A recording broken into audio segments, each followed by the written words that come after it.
Hallelujah. कितना उत्तम है आज प्रभु का दिन, ठहराया हुआ दिन है। आज हमारा भाई दीपू भाई का जन्मदिन है। खुदा ने इस घर को चुना तो उसको अगर और महिमा के लिए के साथ खुदा ने योजना बनाई इस घर में भाई दीपू के लिए।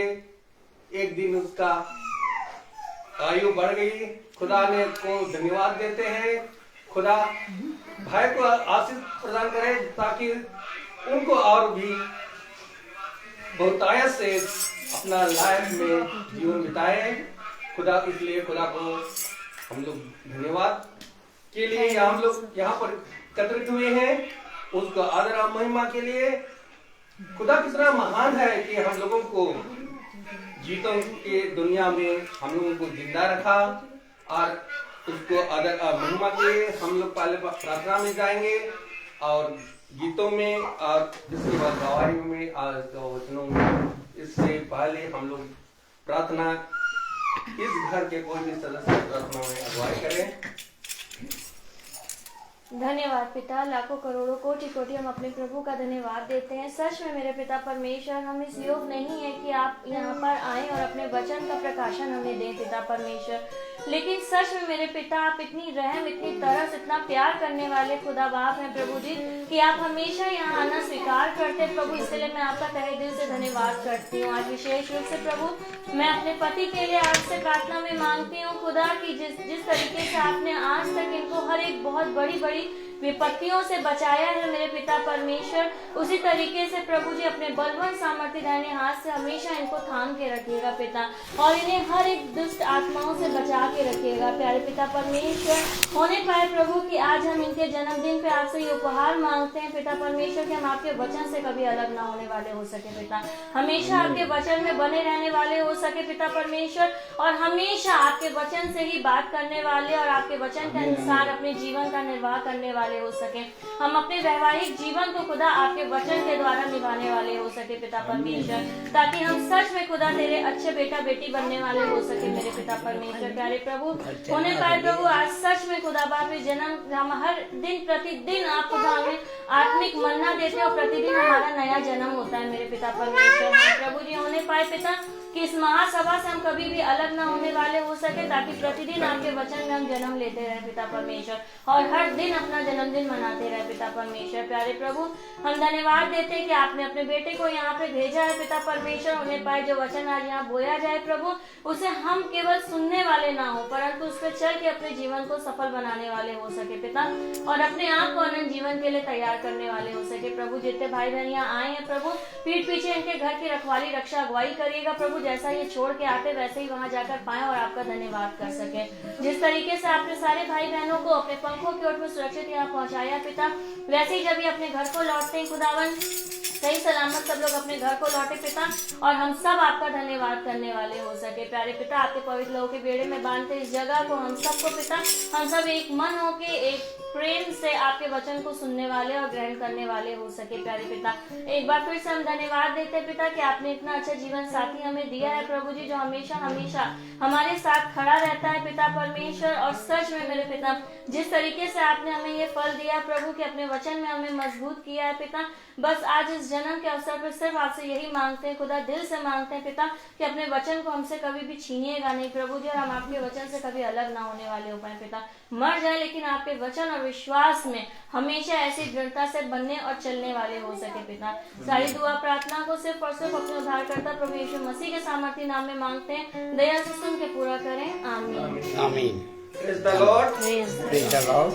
आइए हम लोग गीतों में चलेंगे। गीत का नाम है ये दिन प्रभु ने जो हमको दिया।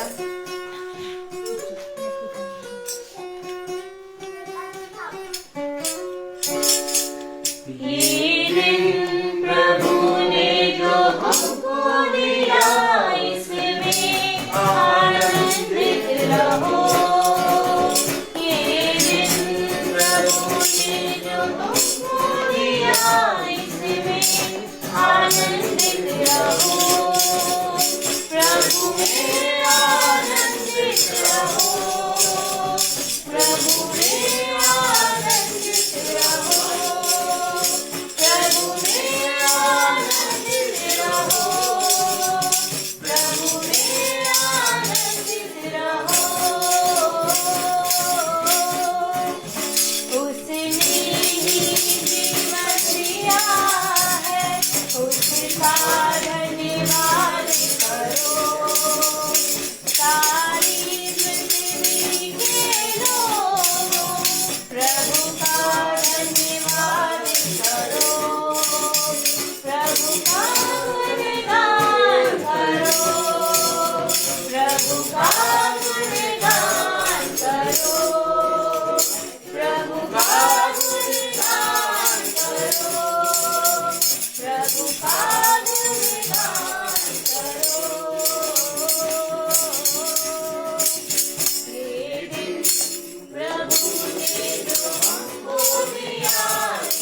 ने जो हमको दिया इसमें आनंदित रहो।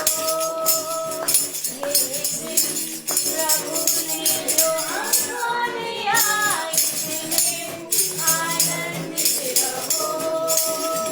प्रभु का धन्यवाद करो, प्रभु का गुणगान करो, प्रभु की स्तुति करो, प्रभु का जयकार करो।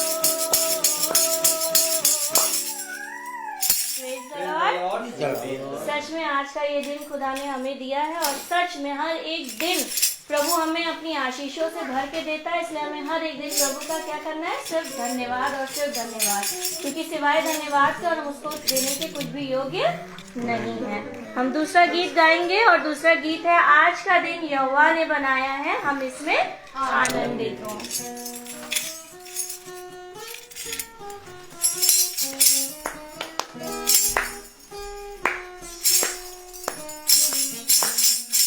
आज का दिन यहोवा ने बनाया है, हम इसमें आनंदित हों, आनंदित हों।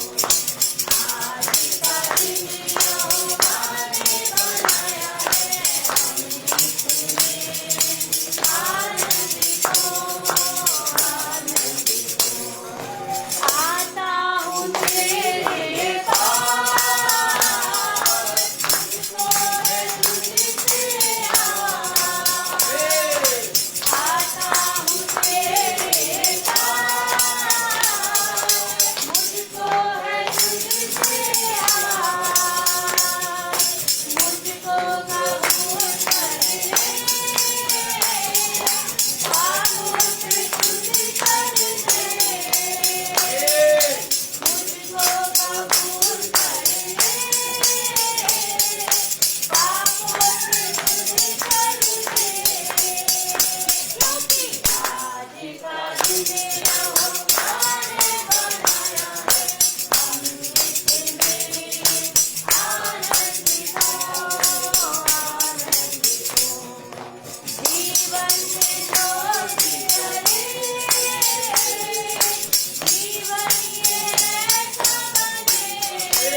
Praise the Lord.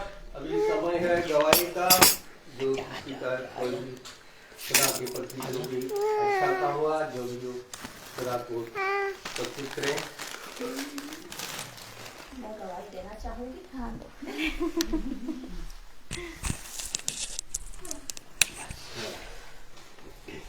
Praise the Lord. Praise the Lord. Praise the Lord.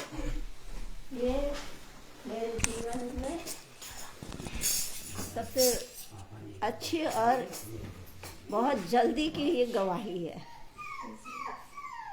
क्योंकि जिस तरह से हम प्रभु के वचन को पढ़ते हैं और उसमें चिंतन करते हैं, उसको आत्मिक उससे हम पढ़ते हैं विश्वास के साथ, और हमारे अंदर खुदा मतलब काम करता है। यानी खुदा तो क्या, खुदा का आत्मा है ना हमारे अंदर, तो वो आत्मा हमें मतलब ये शक्ति देता है, मतलब सच्ची गवाही देने के लिए।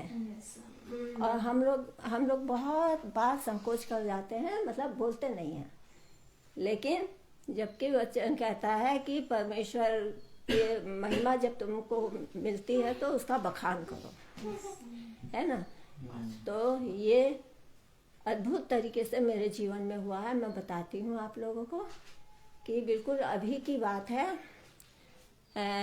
ये ऐश वेडनेसडे के एक दिन पहले की बात है।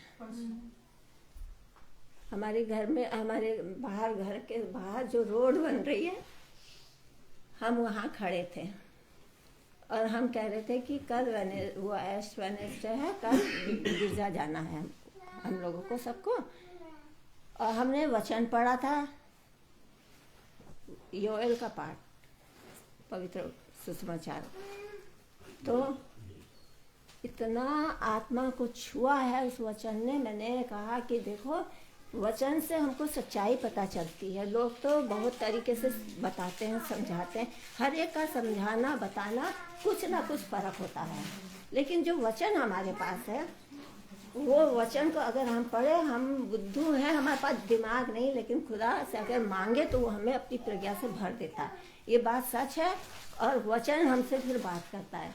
तो मैंने कहा कि जैसे ये चालीसा लोग मनाते हैं, चालीसा ये मतलब इस समय सब लोग अपने अपने तरीके से बताते हैं, लेकिन जो वचन में लिखा है वो तो सच्चा है ना।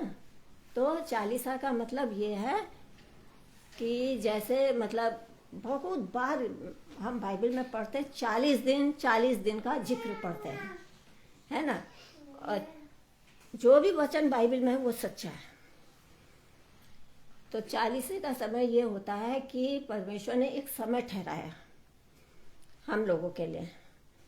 उसमें हमको क्या करना है, हमको पश्चाताप करना है, अपने गुनाहों के लिए तैयारी करनी है, सच्चे मतलब जीवित वचन में मतलब प्रभु की आज्ञा को मानना है, और जो वो हमसे कह रहा है वचन के द्वारा हमें अपने को तैयार करना है।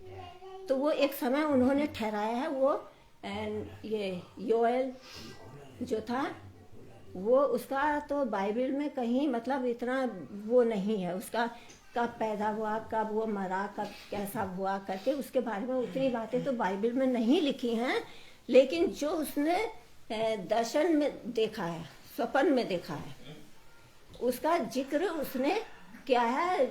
ये जब ईसा पूर्व 500 साल पहले उसने इसका जिक्र किया है, तो उसने वो स्वप्न बताया है इस्राएल को। यानी इस्राएल क्या, सभी मतलब ईश्वर की प्रजा को उसने तब ये कहा है कि इस तरीके से मतलब उसने बहुत से वो देखे मतलब सपने में कि कैसे कैसी मुसीबतें आएंगी और कैसे कैसे क्या होगा, चींटियों का आक्रमण, अकाल पड़ना, और फिर वो बता रहे हैं कि अभी सचेत हो जाओ, क्योंकि प्रभु कह रहा है कि अपने आप को तैयार कर लो, बहुत हो चुका, हम लोग इतने पापी हैं। तो ये सब मैं ऐसे पढ़ा मैंने उसका वचन, तो मेरे हृदय को छू गया। सच कह रही हूँ, मैंने कहा कि हम तो बहुत पापी हैं। ये मैं पढ़ के और मैं उस पर विचार कर रही थी, और फिर इस समय भाई की मीटिंग शुरू हुई तो हमने इनकी मीटिंग सुनी है। अभी एस वेडनेसडे कल है, लेकिन आज मैंने वो वचन पढ़ा था तो मैंने कहा देखो बाइबल मतलब कितनी मतलब सच्चा वचन है। ये 40 दिन हम लोगों को एक मौका साल में हर बार देता है खुदा, हर साल हमको देता है कि अभी भी समय कम रह गया, तुम अपने को वो करो है। उसके बारे में मैं सोच रही, मैं कह रही कि हम लोग को इस समय बहुत ये 40 दिन यूं ही ऐसे नहीं बिताने हैं, इसमें हमको बहुत सा पश्चाताप करना है और अपने को तैयार करना है, क्योंकि खुदा वचन बता रहा है। तो मैं बहुत इसके बारे में विचार कर रही थी, मेरे दिमाग में यही था। वचन खत्म हुआ, मतलब ये मतलब भाई जो मीटिंग कर रहे थे वो सुना और वो खत्म हुआ, तब भी मेरे दिमाग में वही बात है। मैं बाहर निकल गई, घर से बाहर निकल गई। वो सड़क बन रही थी, वो मैं सड़क को देख रही थी कि मतलब बहुत सारे लेबर लगे थे, कैसे उसको बना रहे हैं, बहुत अच्छे से मैं देख रही थी। तो हमारा बेटा मतलब बेटी को लेने गया था तो वो वापस लौट के आया, उसे कहीं काम से जाना था। तो मुझे जाते समय भी उसने मुझसे कहा क्या कर रही हो यहाँ, तुम काम करवा रही हो? मैंने कहा नहीं, काम नहीं करवा रहे, देख रहे मुझे अच्छा लग रहा। और अंदर आत्मा मेरी वही मेरा ध्यान ये मतलब उस पर वचन पे, और मैं मतलब बात कर रही जैसे खुदा से कि हाय हम कितने पापी हैं, सच में इतना कीमती समय हम लोग गंवा रहे हैं। अभी वचन सुन के निकले खुदा का और खड़े हो गए, यानी कि मेरे दिमाग में अंदर से ऐसा डर खौफ समा गया कि हम कितने पापी हैं, हमको अभी मौका मिला वाकई में हमको ये वचन पे ध्यान देना। ये सोच रही और काम भी उन लोग का देख रही। बगल में हमारे बगल वाले जो थे, इधर के और इधर के, और जहाँ ये कुकी के पापा वो खड़े होके बगल वाले घर में बात कर रहे थे। और फिर विकास हमारा निकला, कहने लगा कि अंदर जाओ।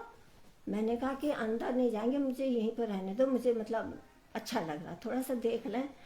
तो फिर भी बेचारा कुछ नहीं बोला, कहा कि अच्छा। वो निकल गया और हम खड़े उनकी बातें सुनने लगे। वो सब आपस में वो कर रहे थे सड़क के बारे में, अपने अपने नाली के लिए। हम उनकी बातें तो हमारे कान में मतलब आवाज आ रही, लेकिन उधर ध्यान नहीं मेरा, ये इस पे ध्यान था, खुदा के वचन पे। फिर नील हमारी बेटी रोटी बना रही थी तो उसने वो ऑन करा, स्विच ऑन करा टिल्लू का कि पानी का आने का टाइम हो गया था, 6:45 हो रहा था है। वो आवाज मेरे कान में आई कि उसने ऑन करा है। तो मैंने सोचा कि मेरे खुदा से मैं अब तक बात कर रही हूँ अंदर ही, मेरी आत्मा। तो मैं कह रही कि जाती हूँ, उसने वो खोल दिया है, मैं अंदर जाके थोड़ी हेल्प कर दूँ, मैं पानी का देख लूँगी, वो रोटी बना रही है मैंने कहा अच्छा चलती हूँ। सिर्फ मैंने नाली के पास में खड़ी थी, सिर्फ मैंने ऐसे करा, ऐसे इधर देखा तो ऐसा लगा ना कि मैं जो हूँ हवा में, मेरे पैर हैं ही नहीं, हवा में हूँ। और सर ऐसा घूमा कि मैं क्या बताऊं आपसे।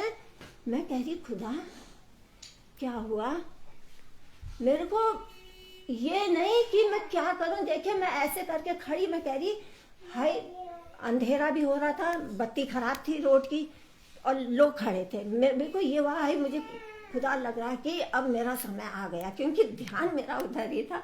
मैंने कहा हाय खुदा बाप, माफी भी नहीं मांग पाते, इतने पापी हैं। और पता नहीं शायद अब तो मेरे को कुछ समझ में नहीं आ रहा, ऐसा लग रहा मैं हवा में उड़ रही हूँ और चक्कर, जैसे झूले में नहीं बैठते हैं ऐसे चक्कर आ रहा। तो मैं कह रही हाय ऐसे मैं कर रही हूँ, देखिए कोई नहीं है, नाली के बीचों बीच में मैं खड़ी हूँ और मैं ऐसे करके जैसे मुझे कोई सहारा मिल जाए। मैं खड़ी नहीं हो पा रही, मेरे को लग रहा है मैं ऐसे गिर रही हूँ, इधर भी कर रही हूँ तो मेरे को ऐसा लग रहा है। तो मैंने कहा अब मैं क्या करूँ, अब मैं यहाँ गिर जाऊंगी, मेरे को कुछ हो जाएगा तो सब क्या कहेंगे, इसको क्या हो गया करके। हाय खुदा बाप मेरी मदद कर। ऐसी मैं कह रही मैं सच में बहुत पापी हूँ। और उसके बाद मैं बहुत हिम्मत करी, मैंने बहुत जोर लगाया कि मैं किस तरीके से वो दीवार पकड़ लूं करके। और इधर बाइक खड़ी है, दीवार भी पकड़ने के लिए मैंने ऐसे करा तो मेरा हाथ नहीं पहुंच रहा। मैं कह रही ये भी नहीं पहुंच रहा। मैं ऐसे हो रही और बिल्कुल नाच रहा, मेरा सर एकदम बिल्कुल ऐसा कि मैं आपसे क्या बताऊं।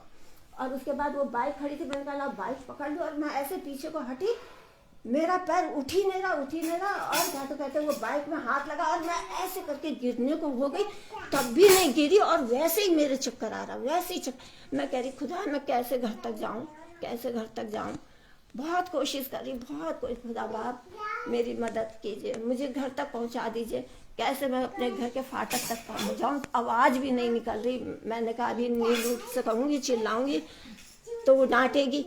मैं किसी तरीके से, खुदा ने मुझे सच में, मैं क्या बताऊं आपको, किस तरीके से मैं वही जैसे नशे की हालत में ऐसे दीवार पकड़ के, वो गाड़ी से खड़ी थी उससे टक्कर भी लग रही, संभालते कैसे खुदा ने मेरे को वहां तक पहुंचाया, मेरे घर तक, वो फाटक तक। फाटक पे जब पहुंच गई हूँ, लग रहा जैसे अब मुझे वॉमिट हो गया, मुझे वॉमिट होगी, मुझे गर्मी लग रही है, अजीब सा लग रहा है, जी मचलाने लगा। फिर मैं फाटक पकड़ के खड़ी हूँ। उसके बाद किसी तरीके से थोड़ा सा कुछ मुझे आराम मिला, तो मैंने फाटक खोला और जैसे मैंने कमरे में प्रवेश किया, धीरे धीरे एकदम बिल्कुल मुझे कुछ नहीं, मैं एकदम बिल्कुल सब कुछ देख रही हूँ। मैं कह रही हाय खुदा बाप, कितना महान है मेरा पिता, कितना महान है, कैसी प्रार्थना सुनता है। उसके बाद अंदर गई हूँ और बेटी रोटी बना रही थी, कह रही कि मम्मी, उसी समय मास्टर उसको फियोना को पढ़ा के निकला था, कहने लगी मम्मी बेड लगा लो जब तक। तो मैं उससे कुछ बोली नहीं, मैंने कहा ठीक है। गई धीरे धीरे, अंदर से जी कर रहा अब उल्टी करूं। बेड लगाया, फियोना से कहा फियोना बेड लगवा ले मेरे साथ, लगवाया उसने, पलंग पकड़वाया। फिर उसके बाद जब मेरे को कुछ अच्छा लगा, तब मैं बेटी के पास गई अंदर। मैंने कहा बेटा मुझे ऐसा हो गया था, बेटा अभी ऐसा हो गया था, मैं कैसे आई हूँ मुझे नहीं पता, मुझे कैसे मैं यहाँ घर के अंदर आ गई हूँ, जैसे हवा में चल रही हूँ। तो ये है ना कि परमेश्वर का अगर ध्यान करो, कैसी मुसीबत से बचाता है खुदा। मैंने कहा खुदा तूने मुझे बचा लिया, आज मुझे बचा लिया, फिर मौका दिया तूने मुझे। बस मैं बिस्तर लगा के फिर मैंने कहा नीलू मुझे ऐसा हो रहा, कह रही अब तो कुछ नहीं हो रहा है, ठीक हो और जाओ घूमने के लिए। मैंने कहा, कह रही कि अभी जब गिर जाओगी ना तब पता चलेगा। गोलियां ला के रखी है, 3-3 पत्ते तुमको, मैंने कल ही कहा वो खाओ, रोज ताकत आएगी। ताकत नहीं आएगी, ऐसे ही होगा। मैंने कहा बेटा ऐसे मत बोल, तू नहीं समझ रही है। मैंने कहा खुदा ने मुझे यहाँ पहुंचा दिया, देख मैं सच में कह रही हूँ, इतनी बड़ी मैंने अपनी उसमें अच्छे खासे होशो हवास में मैंने ये चीज देखी। मैं खुदा को इतना धन्यवाद देती हूँ सच में। अगर उसको दिन भर तुम अपने आत्मा में उससे बात करो, वो तुम्हें छोड़ेगा नहीं, छोड़ेगा नहीं। मैंने कहा इस बात की मैं गवाही दूंगी, और ये बात सच कह रही हूँ। मेरे को इतनी खुशी हो रही बताने में कि खुदा ने कैसे मेरे को, किसी को नहीं बताया, ये बेटी को भी नहीं बताया, बराबर आती घर में मेरे प्रार्थना करती है, इसको नहीं बताया। आज इस घर में आई हूँ तो नहीं बताया, बच्चों को नहीं बताया, इसको नहीं बताया, बिक्कू को नहीं बताया, केवल मैंने नीलू को बताया। तब वो मुझे डांट रही थी।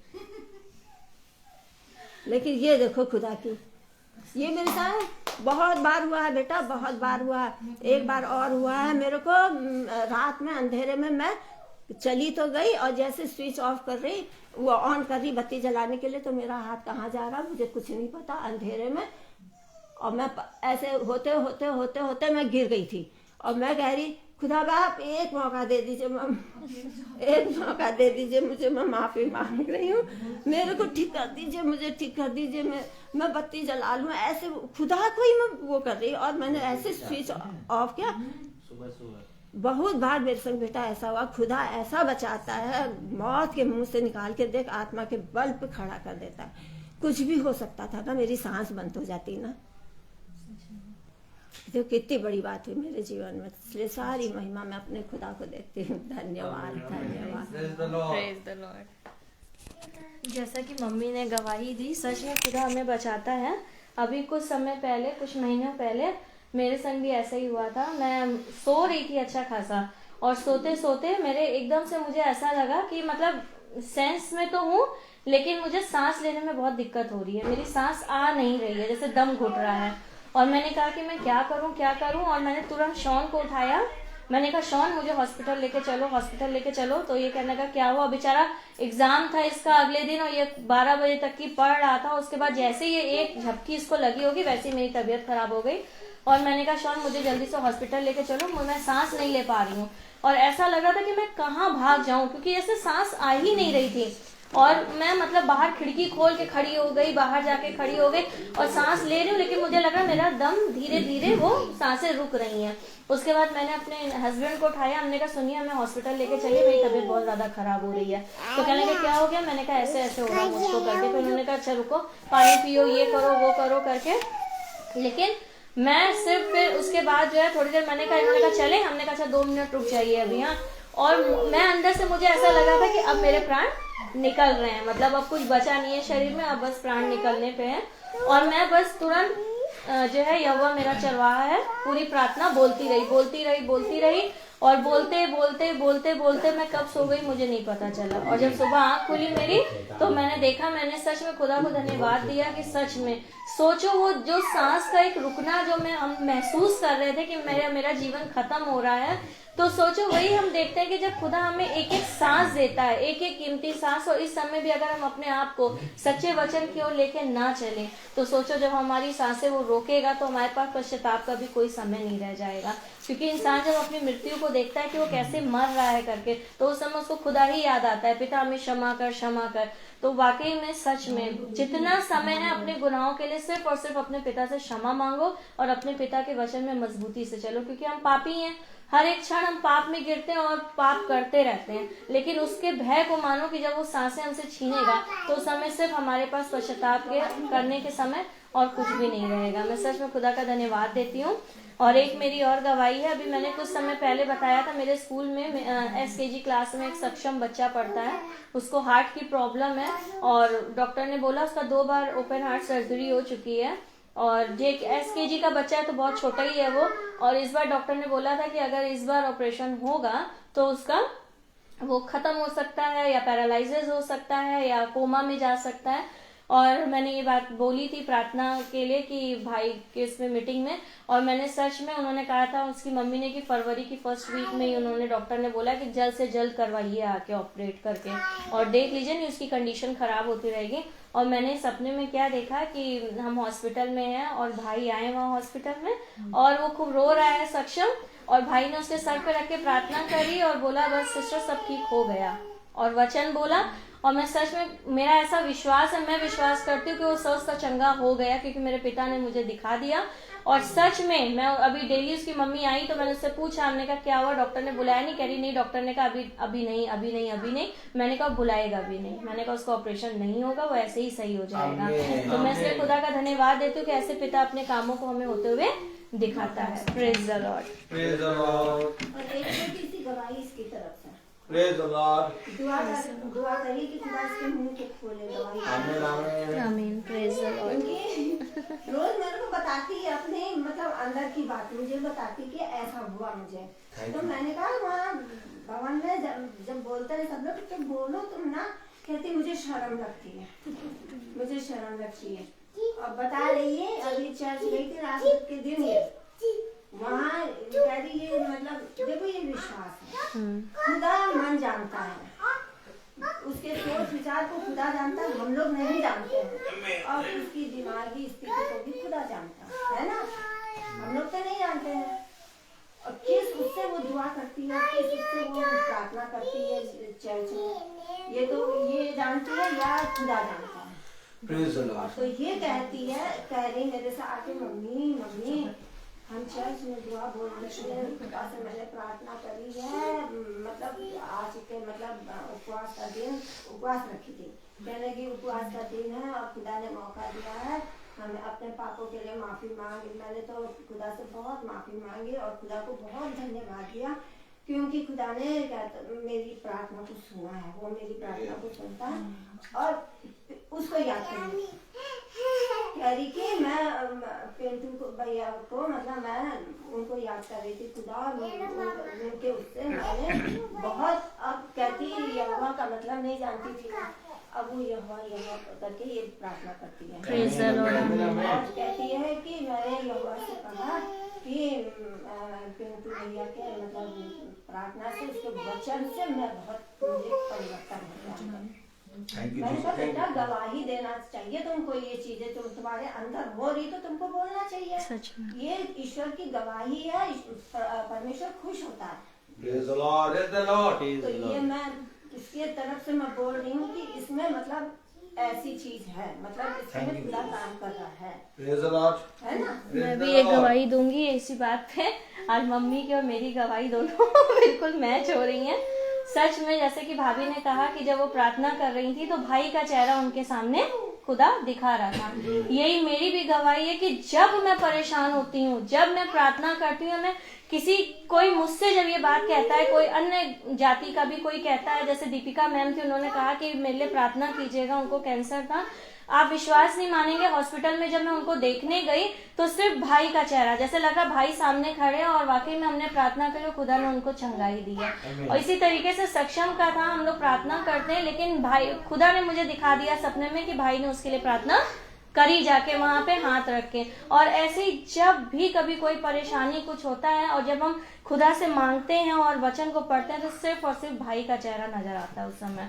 और सच में खुदा ने मुझे इस बात को मुझे बताया है, मुझसे बात करी है कि ये मेरा प्रिय पुत्र है, इसकी बात को सुनो। मैं इसका बिल्कुल गवाही देती हूँ और ये सच्चाई है। और सच में मेरे पिता परमेश्वर होने पाए प्रभु ये सच्चाई को हर एक व्यक्ति समझने और जानने वाला हो सके, सच में वो खुदा के सच्चे बेटे को पहचानने वाला हो सके। Praise the Lord. Praise the Lord. आइए अभी हम लोग वचन की तरफ चलें। भाई से अनुरोध करता हूँ, भाई आप वचन की तरफ आगे बढ़ें। Praise the Lord. God bless you. सारे भाई बहनों को प्रेज द लॉर्ड, हालेलुया। एक बार फिर खुदा ने हमें और आपको ये पवित्र समय ये दिन दे दिया कि हम पिता की वो मूल बातें जो कभी नहीं जान सकते थे उनको जाने। और पिता ने हमें और आपको इन बातों के लिए सचेत किया है, समझाया है, क्योंकि जो पिता की संगति में प्रतिदिन बने रहते हैं पिता उन्हें एक एक बातें समझाते हैं। उनका कोई भी कार्य बिना उद्देश्य के नहीं होता। हमेशा याद रखिए एक योजना है, हमेशा याद रखिए एक वाचा है। हमेशा अपने जहन में एक बात याद रखिएगा, बिना वाचा और बिना योजना के पिता कोई कार्य नहीं करता। सबसे पहले एक योजना को बनाता है पिता।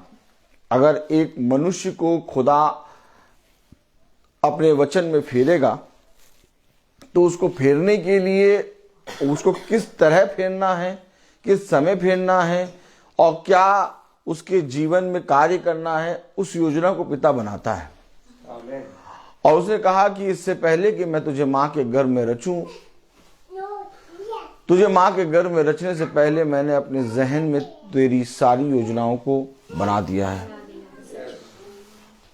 तो मेरे प्यारे भाई बहनों, पिता ने हमेशा अपने आराधकों को, जो उसकी आराधना आत्मा और सच्चाई से करते हैं, उनको एक योजना के अंतर्गत रखा है। और हमें अपने जीवन में कोई भी काम करने से पहले हमें पिता से पूछना है कि पिता तेरी योजना क्या है। अगर हम बहुत ध्यान से देखें तो हम पाएंगे कि दाऊद और हिजकिया और जितने भी पिता के डरवैये थे, वो अपने कामों को करने से पहले पिता की योजना को पूछते थे। अगर हम बहुत ध्यान से देखें तो यिर्मयाह कहता है, यहेजकेल कहता है, यशायाह कहता है, इसके विषय में पिता ने मुझे कोई भी योजना या कोई भी दर्शन नहीं दिया है, इसलिए मैं इन बातों के विषय में मैं तुमसे कुछ बात नहीं करूंगा। हाँ, अगर पिता इन बातों के विषय में दर्शन देगा तो जैसा पिता कहेगा वैसा मैं तुम्हें सुना दूंगा। तो हम पाते हैं कि बाइबल वचन एक योजना है, एक वाचा है, और संसार की जितनी भी चीजें हैं वो कोई योजना नहीं है, उसमें कोई योजना नहीं है और उसमें कोई वाचा नहीं है। वो कभी भी टल सकती हैं, उनकी बातें कभी भी शुरू हो सकती हैं, कभी भी खत्म हो सकती हैं। लेकिन एक मसीही जो है वो योजना और वाचा में बंधा होता है, और ये जो योजना है, ये जो वाचा है, जो बंधा है, यही उसका चाल चलन है। वो उस योजना के बाहर, उस वाचा के बाहर कुछ नहीं कर सकता। देखने में आप और हम देखते हैं कि एक मसीही आजाद है, स्वतंत्र है। मेरे और आपकी तरह ही उसके भी हाथ पांव हैं, मेरे आपकी तरह ही उसके भी आंखें और कान और मुंह हैं। वो कहीं पर भी जा सकता है, कुछ भी कर सकता है। लेकिन एक मसीही इस संसार के मनुष्य की तरह नहीं चलता, क्योंकि उसके एक बाड़ा बंधा होता है। हम सब जानते हैं कि जन्म, मेरे प्यारे भाई बहनों, हर एक क्षण है, क्योंकि जो खुदा में नहीं बना, जो खुदा के वचन को नहीं जानता, जो वचन का भय नहीं मानता, वो ऑलरेडी मरा हुआ है। और जब पिता का वचन आता है, जब वो पिता का वचन जानकर अपने बुरे कामों से पश्चाताप करके फिरता है, तब वो जीवित होता है। और जब वो जीवित होता है तब वो अपने मार्ग की चौकसी करता है। तो हम देख रहे हैं कि भाई दीपू का बर्थडे है। अब ऐसा नहीं है कि हम बर्थडे वाले दिन बर्थडे का मैसेज बोले, क्योंकि मैसेज एक जन्म के विषय में हमेशा बोलता है, और मैसेज आपको एक नई सृष्टि प्रति क्षण बनाता है। और जब हम मैसेज को सुनते हैं, जब हम प्रभु के सुसमाचार को सुनते हैं, तो हमारा जो सोच और विचार होता है वो दूर होके पिता की सोच और विचार में बदलता है, और यही जन्म है। आमीन आमीन। अगर हम पिता के वचन को सुनते रहें और उसके वचन को अपने जीवन में फॉलो ना करें, तो हम अभी भी मरे हुए हैं। तो जब कोई व्यक्ति अपने जीवन में ये सोचता है कि मेरा जन्म का दिन है और मैं प्रार्थना सभा कराऊंगा, आमीन, तो वो अपने जीवन की आयु को अपने पिता के हाथों में रख के उससे आशीषित होता है। और जब महासभा या वचन में वो व्यक्ति जो जन्म जिसका होता है, जिसका जन्मदिन होता है, वो बैठता और बहुत तेरे को बुला के महासभा या वचन सुनाता है, तो वो कईयों के जन्म को आशीषित करने का कारण होता है। आप समझ रहे हैं? अब हम देख रहे हैं कि आज थर्सडे है, कल वेडनेसडे था, और कल एज वेडनेसडे था। Praise the Lord. और एज वेडनेसडे के विषय में हमने कल कुछ मैसेज में जाना था। आज जो कुछ पृथ्वी पर होता है, अगर हम उसको बहुत ध्यान से देखें, तो अचानक से साल में 40 दिन आते हैं, और मनुष्य उस 40 दिन में अपने आप को अचानक से, जैसे आज मांस मच्छी सब कुछ खा रहा है, सब कुछ कर रहा है, अचानक से कल वो सब कुछ बंद करेगा। तो इस तरह से उपहास करना या उस राग को अपने माथे पे लगाना और या एज वेडनेसडे को अपने जीवन में मानना कहां तक सही है और कहां तक सही नहीं है, इसको हमें वचन से देखना पड़ेगा। मैंने कल आपको एज वेडनेसडे के विषय में बताया था, और आज भी मैं इसके विषय में पिता की ओर से प्रकाश डालूंगा, और ये प्रकाश मैं नहीं बल्कि खुदा का आत्मा डालेगा। Praise the Lord. क्योंकि जितना ज्यादा हम इसको समझ लें, इसको उतना ज्यादा हम अपने जहन में रखेंगे। उपहास का क्या तरीका है? उपहास लाइए बेटा, बेटा लाइए, हमको दे दीजिए। उपहास का तरीका क्या है, उपहास शुरू कैसे होगा। Praise the Lord. ऐसा नहीं कि हम उपहास रख ले, ऐसा नहीं कि 40 दिन 40 दिन उपवास रखें, ऐसा नहीं कि ये 40 दिन आ गए हैं हम इसमें उपवास रखने लगे। उपहास को खुदा ने वचन में बताया गया है और इस रात को खुदा ने बताया क्या है और इस एज वेडनेसडे को खुदा ने बताया क्या है। तो मैंने आपको बताया कि एज वेडनेसडे जैसी चीज कोई भी बाइबल में नहीं है। एक राख है जिसको वो अपने ऊपर डालते हैं और टाट बिछा के और उपहास में प्रार्थना करते हैं, लेकिन इन्होंने एक आयत से मिलाकर एज वेडनेसडे को बनाया। लेकिन वचन हमें क्या बताता है, अगर हम बहुत ध्यान से देखें। Praise the Lord. तो हमने कल देखा था उत्पत्ति में, अभी हम उत्पत्ति नहीं खोलेंगे, आज हम और आगे बढ़ेंगे, हम अय्यूब पे चलेंगे। अब हम अय्यूब में चलेंगे, अय्यूब उसका 4था अध्याय खोलेंगे। Praise the Lord, hallelujah. अय्यूब उसका 4था अध्याय और उसकी 19 आयत। अय्यूब 4:19। वचन को आदर देने के लिए हम सब अपने स्थानों पर खड़े हो जाएं। अय्यूब 4:19। Praise the Lord.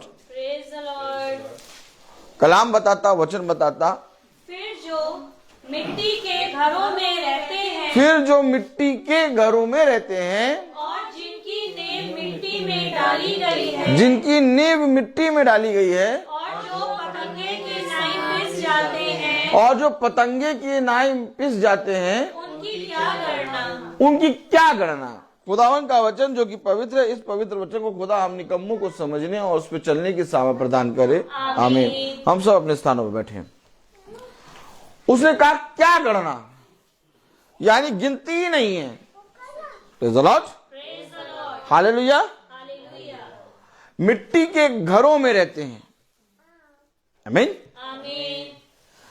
हमारा यहाँ पर चिर स्थायी घर नहीं है, हम यहाँ पर कुछ समय के लिए हैं। पहले समझें, हमें पिता ने कुछ समय के लिए एक मिट्टी के घर में रखा है। अब ये मिट्टी का घर स्वर्गीय देह में बदलेगा।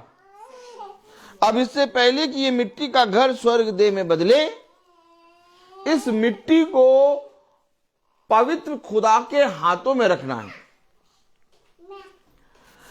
अब अगर हम बहुत ध्यान से देखें तो अगर हम कहते हैं कि हम मिट्टी हैं, मिट्टी में मिल जाएंगे, इस तरह से कह के हम अपने पिता के वचन और उसके प्राणों को जो उसने हमारे आप के लिए दिया और हमें एक नया जीवन दिया, हम उन सब का इनकार करते हैं।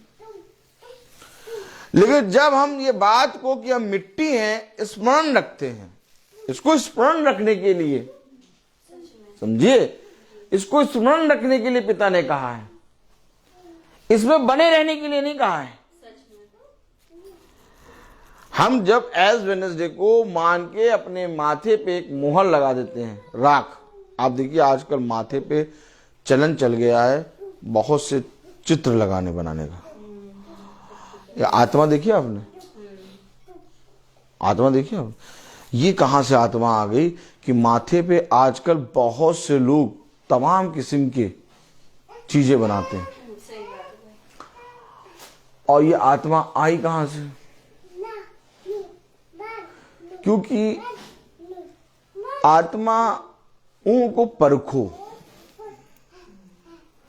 जैसा वह करते हैं वैसे तुम भी करते हो। वह अपने माथों पर क्या बनाते? चिन्ह बनाते हैं, और तुम भी अपने माथे पर राख लगा के चिन्ह बनाते हो। लेकिन बाइबल ऐसा कुछ नहीं बताती। बाइबल बताती है राख अपने ऊपर डालते। Praise the Lord. वो पश्चाताप करते हैं। क्या करते हैं? पश्चाताप। आप समझ रहे हैं? ये आत्मा वही आत्मा है जो इस समय संसार में चल रही है। आप लोगों को देखते होंगे माथे पे बहुत बड़ा बड़ा अद्भुत अद्भुत चीज बना रखा, और मुंह में ये ढेर मसाला।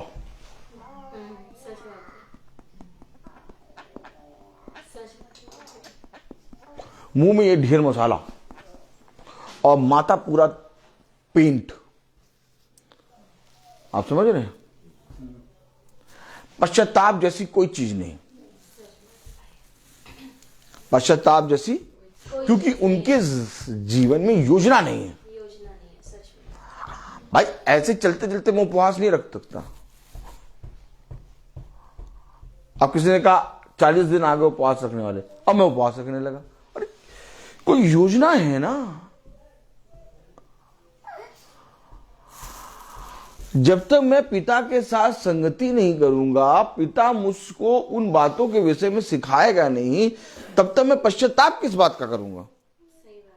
उपवास एक पश्चाताप की चिन्ह है। आप सारे दिनों में चले आ रहे हैं, आपने उन दिनों के लिए कोई तैयारी नहीं करी, आपके पास अचानक वो दिन आ गया और कहा गया भैया इस बार इस दिन से स्टार्ट हो जाएगा उपवास, और आपने उस दिन से उपवास रखना शुरू कर दिया। उपवास इस तरह से नहीं होता। उपवास रखने से पहले पिता की योजना को जानना, अगर हमने पिता की योजना को जाना, अगर हमने पिता की आज्ञा को माना, अगर हमने पिता के वचन को जाना, तो हम इस बात को स्मरण रखते हैं कि हम मिट्टी हैं, लेकिन इस मिट्टी में पिता ने अपना मर्म, अपना आत्मा, अपना सामर्थ दिया है, और अब हम पिता की दया से बदल जाएंगे। और जब हम इसमें चलते हैं तो हम देखते हैं, पाते हैं कि हमारा जीवन जो है वो बदल रहा है। और जब बदल रहा है जीवन, तो अचानक से कभी कभी ऐसा लगता है कि आज हमें खूब पिता के आत्मा में प्रार्थना करनी है। उपवास इस तरह से नहीं होता। उपवास, बाइबल में एक उपवास के जिक्र के बारे में बताया गया है। अगर मैं आपसे कहूं कि भैया 40 दिन कल से शुरू हो रहे हैं, आप उपवास रखिए, आप रखने लगेंगे। को 40 दिन रखें, को आप फ्राइडे रखें, लेकिन आपके उपवास का कुछ भी उत्तर नहीं मिलेगा। क्यों? क्योंकि आपने अपने जीवन में पश्चाताप नहीं किया और पिता की योजना को नहीं जाना। अब बाइबल बताती है, प्रेज़ द लॉर्ड, कलाम बताता है,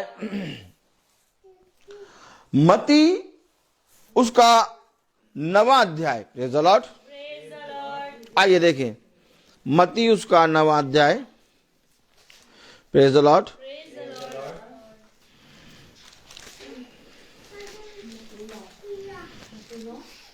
एक मिनट, मत्ती 9:14। तब यूहन्ना के चेलों ने उसके पास आकर कहा। अब यूहन्ना के चेले आए, एक मिनट सबको खोलने दीजिए भाभी, मत्ती 9:14, एक मिनट रुक जाइए। हाँ, उपवास का प्रश्न लिखा है। हाँ, तब यूहन्ना के चेलों ने उसके पास आकर कहा। अरे यूहन्ना के चेले यीशु मसीह के पास आ गए और कहने लगे, क्या कारण है कि हम और फरीसी इतना उपवास करते और गए उपवास के दिन चल रहे हैं तुम्हारे। देखिए बात समझिए, इसी तरीके से जैसे यूहन्ना के चेले आके कह रहे, क्या कारण है कि हम और फरीसी उपवास इतना रखते हैं, इसी तरीके से कुछ लोग आपके पास आएंगे, कहेंगे 40 दिन आ गए भैया उपवास रखने के, अब इन 40 दिनों में उपवास रखा जाएगा। बात समझिए, वचन को समझिए। कोई योजना नहीं, कोई योजना नहीं, कोई पश्चाताप नहीं, बस लोग आए और कहने लगे भैया कल से तो रोजे हैं, कल से रोजे हैं, मालूम है, मालूम है तुम्हें, मालूम है तुम्हें मालूम। डंडा लें और तेल लगा लें और सुतैया करना शुरू करें। कह लो भैया हमने इनको बताया रोजे हैं और ये सुतैया करने की बात कर रहे हैं, तुम्हें मालूम ही नहीं है, तुम बोल क्या रहे हो। ये थोप रहे हैं अपनी धार्मिकता को, अपने अधर्म के कामों को थोपना। हमेशा याद रखिए, एक मसीह का जीवन, एक मसीह का जीवन इस पृथ्वी पर एक गवाही है, क्योंकि मसीह का जीवन थोपने पे नहीं आधारित है। मसीह का जीवन खुदा के कहे गए वचन के अनुसार चलता है। उन्होंने देखा कि हर तरफ उपहास हो रहा है, उन्होंने देखा कि हम लोग सब उपहास रख रहे हैं, लेकिन ये उपहास नहीं रख रहे। ये कौन है जो उपहास नहीं रख रहा? क्योंकि ये थोपे हुए चीजों पे नहीं चलते। ये कहते हैं मेरा खुदा मुझे बताएगा कि मुझे किस समय उपवास रखना है। आमीन। अरे कुछ योजना तो बताओ, कोई कारण तो बताओ कि मैं उपवास रखूं। क्या उपवास का भी कोई कारण होता है क्या? यस। क्या कारण है आपके पास उपवास का? नहीं, वो 40 दिन आ गए, ये कारण नहीं। योजना के वाचा के अनुसार खुदा काम करता है। आपसे खुदा ने कुछ योजना, कुछ वाचा बताई, या आपकी कोई योजना, कोई वाचा है जिसको रख के आप उपवास रखेंगे? हमेशा याद रखो, पिता ने कहा इन सारी चीजों से चौकस रहो, क्योंकि बहुत तेरे धर्मी लोग भी भटक जाएंगे। यूहन्ना के चेले आकर कह रहे हैं, क्या कारण है? क्या कारण है कि हम और फरीसी इतना उपवास करते हैं? हाँ, और क्या उपवास के दिन चल रहे हैं भैया? क्या कारण है भैया? तुम लोग उपवास नहीं रखते यार। पर तेरे चेले उपवास नहीं करते। अरे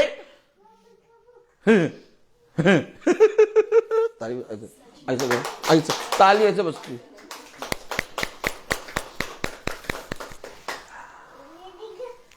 हमेशा याद रखो,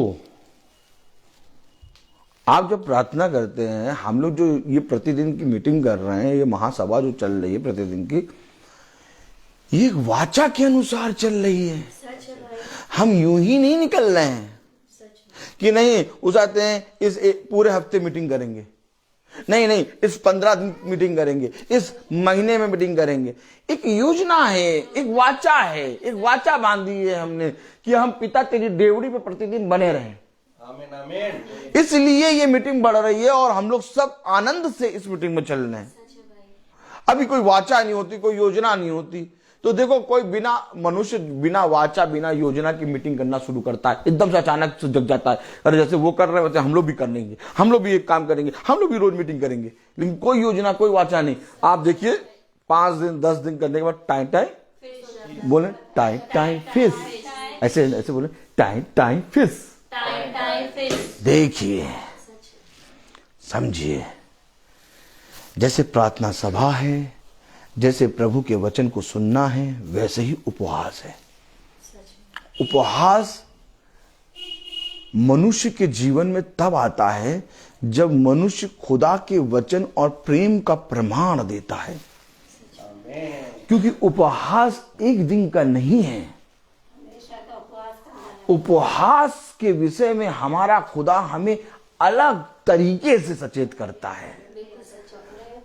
लोग तो करते हैं उपवास, लोगों के जीवनों में उपवास, जाति जाति के पास उपवास है, जाति जाति के पास समय और दिन और महीने हैं, वो उसमें करते। पिता मना नहीं कर रहा तुम्हें उपवास ना रखो, करो, मुझे उससे कोई मतलब नहीं, लेकिन मेरा पिता मेरे विषय में क्या कहता है मुझे ये जानना है ना। तो कलाम बता रहा, वचन बता रहा, मती उसका 9वां अध्याय और उसकी 14वीं आयत में, तब यूहन्ना के चेलों ने उसके पास आकर कहा, क्या कारण है कि हम और फरीसी इतना उपवास करते हैं? हम और फरीसी इतना उपवास करते हैं, पर तेरे चेले उपवास नहीं करते। तेरे चेले उपवास नहीं करते। तूने राख नहीं लगाई, देखा सबने राख लगाई, उसने राख नहीं लगाई होगी, वो आया ही नहीं। कहाँ है उसको ढूंढो, देखो वो नहीं आएगा, तो ढूंढ रहे होंगे, आया नहीं है, वो नहीं आया। अरे रोज तो खड़ा हो जाता है, आज नहीं आया। तेरे चेले उपवास नहीं रखेंगे। अच्छा क्यों नहीं उपवास रखते तेरे चेले? पढ़ो जरा। यीशु ने उससे कहा, यीशु ने उस, मैं नहीं कह रहा, खुदा कह रहा। खुदा क्या कह रहा? देखो खुदा भी तो कह रहा है, यानी उन्होंने कहा क्या कह रहे थे तेरे उपवास रखते? हम खुदा ने तुरंत कहा एक कोई बात तो हो तब तो उपवास रखे। क्या कहा? यीशु ने उनसे कहा क्या बाराती जब तक दूल्हा उनके साथ है शोक कर सकते हैं? बताओ। अरे कोई तो योजना हो, कोई तो वाचा हो, कोई तो वजह हो उपवास की, कि अचानक बस साल में आए 40 बजे रखना है। हेलो, इन्होंने 40 करके 40 दुकान लगा दी। क्या लगा दी? 40 दुकान। ये 40 दिन है क्या? पिता ने एक समय ठहराया इस 40 दिन के लिए, मूसा के लिए। आमीन। पिता ने इन 40 दिनों के लिए एक समय ठहराया उस नबी, उस आपने अभिषिक्तों के लिए, मेरे आपके लिए नहीं ठहराया है। पिता ने 40 दिन ठहराया योना के लिए, उस क्या कहते हैं उसको, प्रेज़ द लॉर्ड, 99 नगर के लिए पिता ने समय अवधि ठहराई उनके लिए। आमीन है। आमीन। और मेरे और आपके लिए पिता ने ये अवधि नहीं ठहराई है। मेरे और आपके लिए ये अवधि नहीं ठहराई है। क्या कलाम में कह रहा, वचन में क्या कह रहा? यीशु ने उनसे कहा, क्या बाराती जब तक दूल्हा उनके साथ है शोक कर सकते हैं? बताओ, कोई तो शोक करने का कारण बताओ। तुम तो कहते हो रोज हम लोग उत्साह में चलते हैं, अवसर में चलते हैं। आप लोग कहते हैं कि नहीं कहते हैं? ये पिता ने अवसर दिया। भाई कितनी बार मीटिंग में कहते हैं, शुरू करते समय, हमें पिता की ओर से ये अवसर मिला है। और जब भाई कहते हैं कि पिता की ओर से हमें ये अवसर मिला, तो जाके देखो कितनों को अवसर मिला, किसी को नहीं मिला। अब हम अवसर में हैं, उत्साह में हैं, हम उपवास कैसे रखें? भाई अगर हम अवसर में ना हो, उत्साह में ना हो, वो लोग नहीं अवसर में रहते, उनके पास समय नहीं है, उनके पास अवसर, उनके पास विवाह में जाने का समय नहीं है। तो वो क्या करते हैं? उनके पास समय नहीं है तो वो उपवास करते हैं। हमारे पास समय बहुत है, हम लोग रोज अवसर में रहते हैं, हम लोग रोज उत्साह में रहते हैं। ये महासभा एक विवाह का समारोह है, और कैसे हो सकता है कि आप विवाह में आए खाना ना खाएं?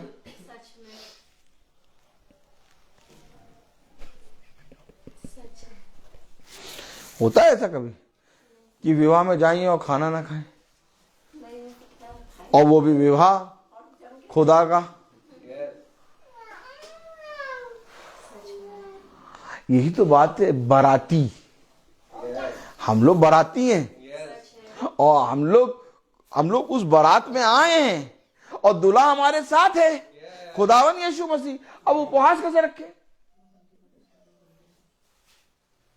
अब कलाम में लिखा, वचन में लिखा, पर वे दिन आएंगे दूल्हा उनसे अलग किया जाएगा। उस समय वो उपवास करेंगे। अब जिनके जीवन में दूल्हा अलग है, ऐसे करो,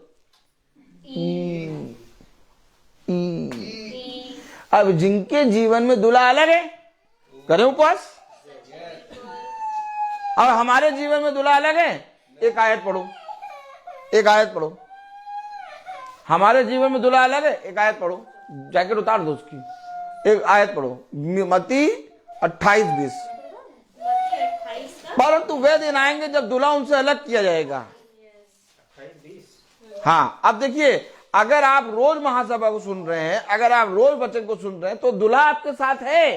कलाम में ये लिखा है, वचन में लिखा, क्या लिखा? और उन्हें सब बातें जो मैंने तुम्हें आज्ञा दी है मानना सिखाओ। अब अगर तुम प्रतिदिन इन बातों को मानना सिखाते हो, और अगर इन बातों को मानना नहीं सिखाते, तो दूल्हा तुमसे अलग है। लेकिन अगर तुम प्रतिदिन इन बातों को मानना सिखाते हो, तो कलाम में लिखा है, और देखो मैं जगत के अंत तक सदैव तुम्हारे संग हूं। कलाम में खुदावन यीशु मसीह ने कहा, जगत के अंत तक मैं तुम्हारे साथ हूं। तो अगर दूल्हा मेरे साथ है, तो उपवास किस बात का? सच है, खुदा युगानियों एक सा है। सच है, बिल्कुल। दूल्हा अलग किया जाएगा। अलग क्यों किया जाएगा? कि वो उसे ढूंढें, वह उसे खोजें, वह उसे पाएं। कुंवारियां, वो 5 कुंवारियां मशाल लेकर अपने दूल्हे के लिए तैयार हों, इसलिए दूल्हा अलग किया गया। लेकिन दूल्हा इसीलिए अलग किया गया ताकि तुम उसकी खोज में निकलो और तुम वो प्रतिफल पाओ। लेकिन ये खोज में निकले नहीं, ये सो गए। ये क्या हो गए? वो 5 कुंवारियां सो गए।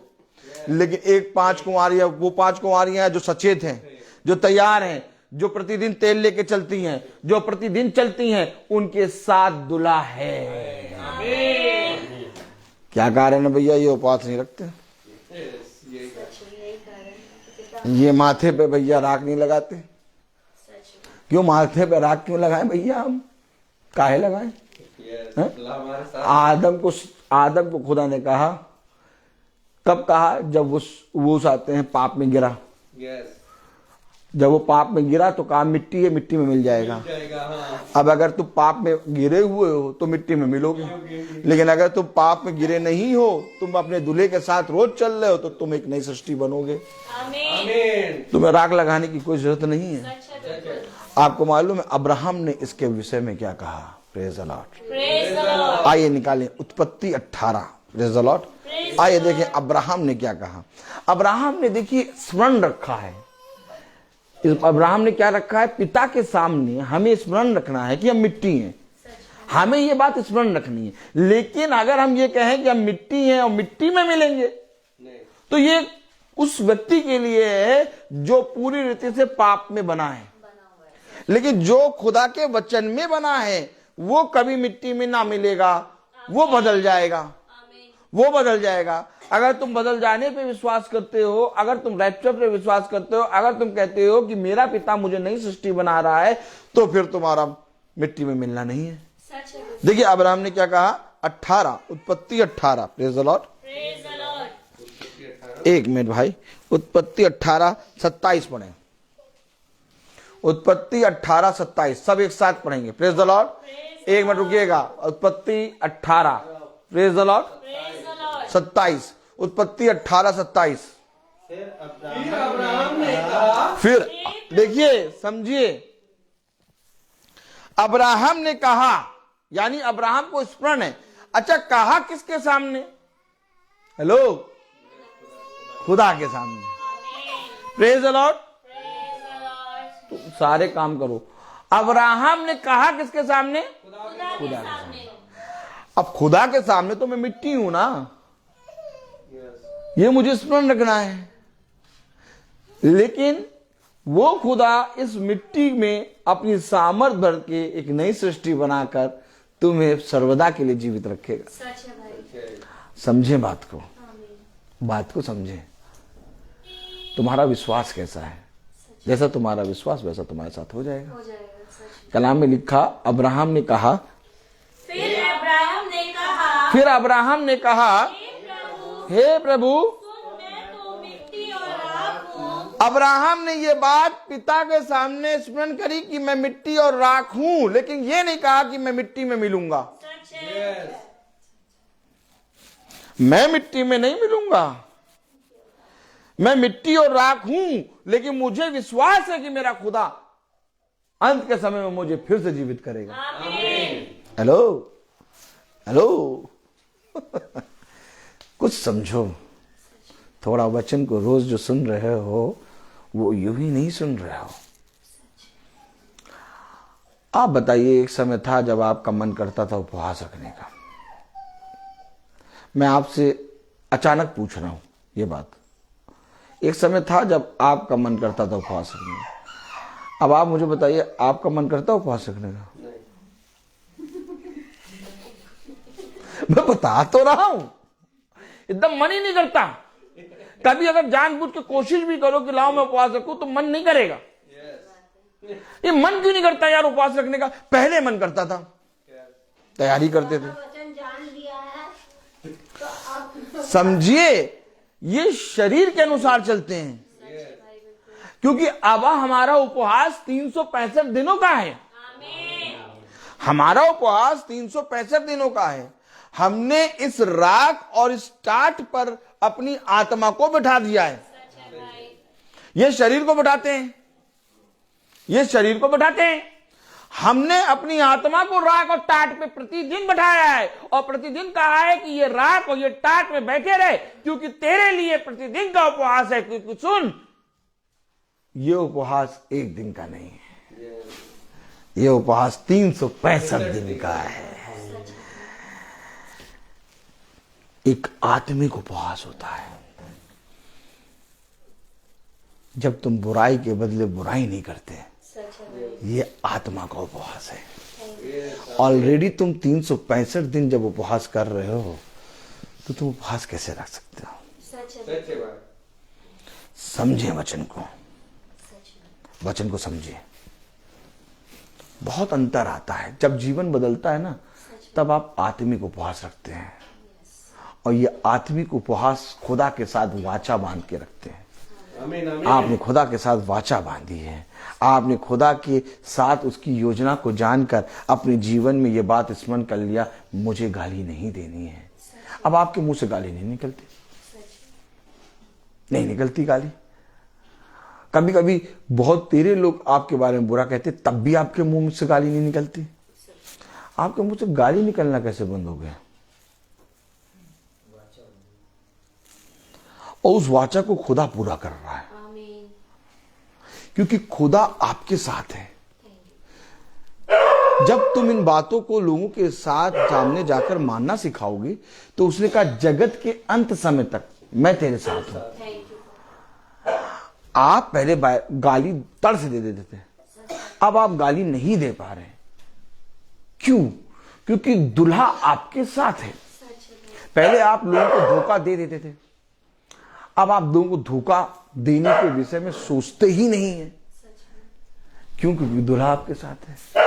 पहले आप झूठ बोल देते थे, बात बात पे झूठ बोलते थे, लेकिन अब आप झूठ नहीं बोलते। क्यों? क्योंकि दुल्हा आपके साथ है। आपके लिए क्या उत्तम है कि एक टाइम की रोटी ना खा के उपवास रखना, कि सदा के लिए झूठ ना बोल के उपवास रखना? सदा के लिए झूठ ना बोलना। ऐसे उपहास का प्रतिफल बड़ा होता है, जिसको आज संसार के मनुष्य ने जाना। हम और आप वचन को तब समझेंगे जब हम इस संसार में जो चीजें ये संसार और संसार के लोग करते हैं, प्रेज़ द लॉर्ड, उन बातों को जब हम अपने जीवन में होते हुए देखते हैं, और तब हम अपने जीवन में बदलाव देखते हैं कि इनके जीवन से हमारे जीवन में क्या फर्क है। यही है आपका प्रतिदिन महासभा में चलना। अगर आपका आपका भी जीवन उनके समान हो, तो आपका वचन को सुनना और प्रतिदिन वचन को सुनना में क्या लाभ? भाई, यूहन्ना, उसके चेले और फरीसियों ने कुछ तो देखा ना प्रभु के शिष्यों पर, कुछ तो देखा, तभी वो आके पूछ रहे। क्या कारण है कि हम और हमारे चेले और फरीसी लोग उपवास रखते हैं, परंतु तेरे चेले उपवास नहीं रखते? अब उसने उनके लिए कहा कि जिनके जीवन से दूल्हा दूर है वे उपवास रखेंगे, लेकिन उसने कहा ये बातें जगत के अंत समय तक मानना सिखाओ। देखो, मैं जगत के अंत समय तक तुम्हारे साथ हूं। अब्राहम ने खुदा के सामने कहा, क्या कहा? उत्पत्ति 18 और उसकी 27। फिर अब्राहम ने कहा, हे प्रभु सुन, मैं तो मिट्टी और राख हूं। देखिए, मैं मिट्टी राख हूं। हाँ, मुझे मालूम है कि मैं मिट्टी से बनाया गया हूं, लेकिन मुझे यह भी मालूम है कि मैं मिट्टी से बनाया गया हूं, लेकिन एक तेरा आत्मा है जो इस मिट्टी के बर्तन में आता है, तो ये सर्वदा बना रहेगा। आमीन। सच है। आप समझ रहे? नहीं समझ रहे? क्या कहा उसने? फिर अब्राहम ने कहा, हे प्रभु सुन, मैं तो मिट्टी और राख हूं, तो भी मैंने इतनी पिटाई की कि तुझसे बातें करूं। आमीन। मैं तुझसे बातें करने और तेरी योजना को जानने, तेरे सामर्थी पवित्र वचन में बैठने के योग्य नहीं हूं। इसलिए उसने कहा मैं मिट्टी और राख हूं। और इसलिए मेरे प्यारे भाई बहनों, अय्यूब ने कहा कि हमारी तेरे सामने कोई गणना है ही नहीं। सच है, बिल्कुल सच है। लेकिन खुदा ने आदम को कहा तू मिट्टी है और मिट्टी में मिल जाएगा। क्यों? क्योंकि तूने पाप कर रहा है, लेकिन अगर तू इन पापों का पश्चाताप करेगा तो तू जीवित रहेगा। आमीन है कि नहीं? आमीन है कि नहीं?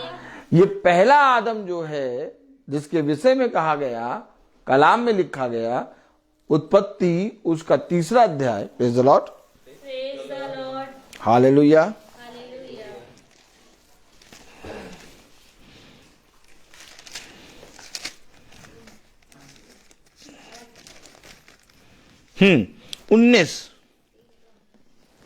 और अपने माथे के पसीने की रोटी खाया। हाँ करेगा। हाँ, और अपने माथे के पसीने की रोटी खाया करेगा। और अपने माथे के पसीने की रोटी खाया करेगा, और अंत में मिट्टी में मिल जाएगा।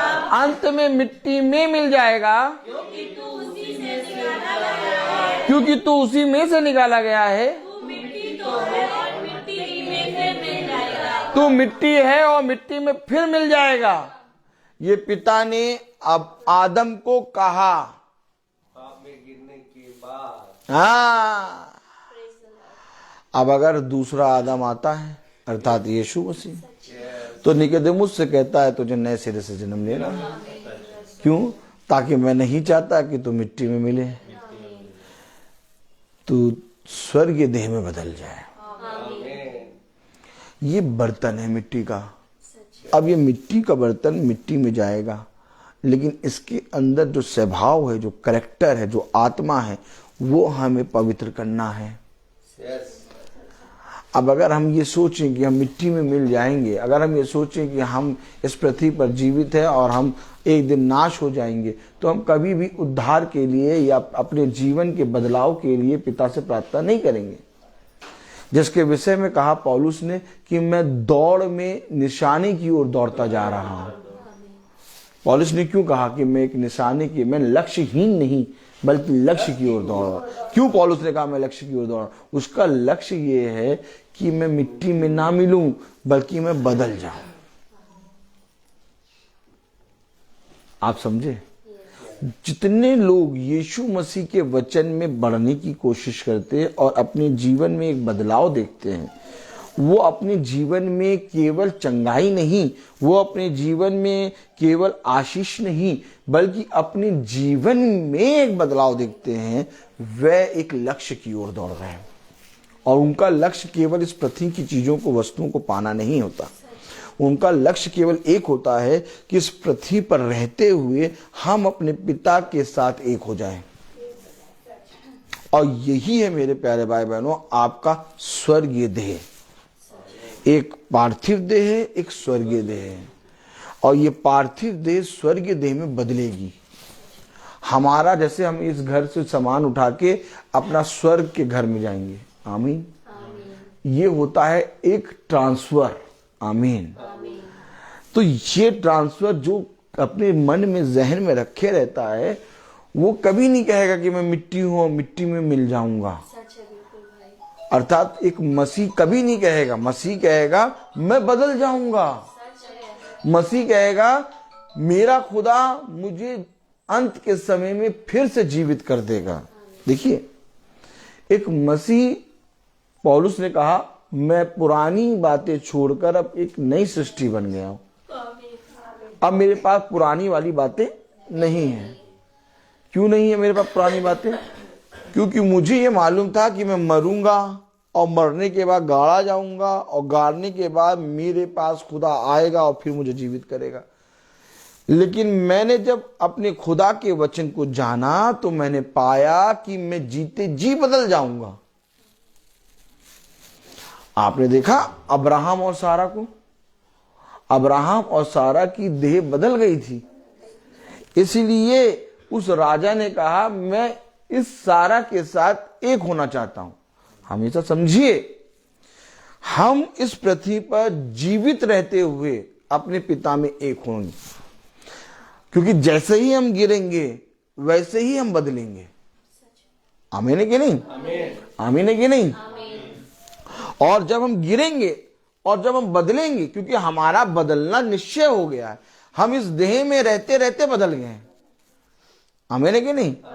अब आप लोगों के बीच में क्या गवाही देंगे? लोग माथे पर बहुत तायत से चिन्ह बना बना के घूम रहे हैं। देख लीजिए आप, कोई छोटा चिन्ह बना रहा, कोई बड़ा चिन्ह बना रहा, कोई पूरे माथे को रंग के चल रहा है। ईसाई भी माथे पे राख लगा के चल रहा है, और जब राख लगा के चल रहा है तो वो बता रहा है कि मैं मिट्टी हूं और मैं मिट्टी में मिल जाऊंगा। तो पिता का वचन जो जीवित वचन है वो तुम्हारे अंदर रहा कैसे? सही बात। अगर तुम सच में दूसरे आदम की संतान हो, आमीन, तो तुम सर्वदा जीवित रहोगे, तुम बदल जाओगे।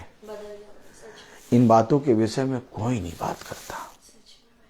उनका मानना ये है कि हमने राख माथे पे लगाई है और हम मिट्टी हैं और मिट्टी में मिल जाएंगे, और दूल्हा जो हमसे अलग हो गया है इसलिए हम उपवास कर रहे हैं। अभी दूल्हा हमसे अलग है, अब दूल्हा जब आएगा तो हम जो मरे होंगे हमें उठा के ले जाएगा।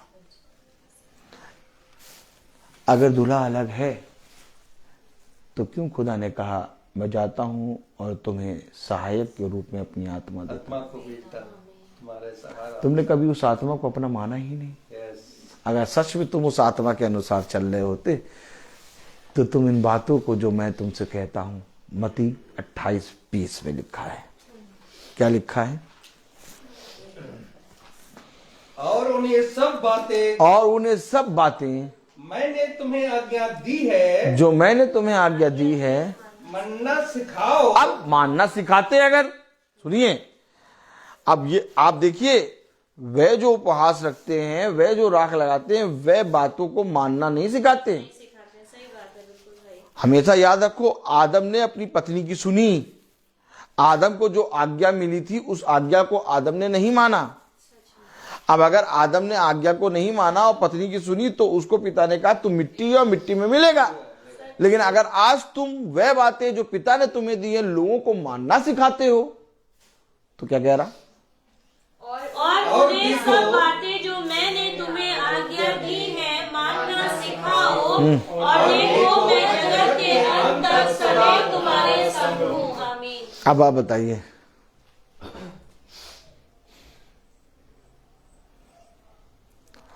वो जगत के अंत समय तक मेरे संग है। और उसने कहा जब तक दूल्हा तुम्हारे साथ है बाराती उपवास नहीं करते। सच है भाई।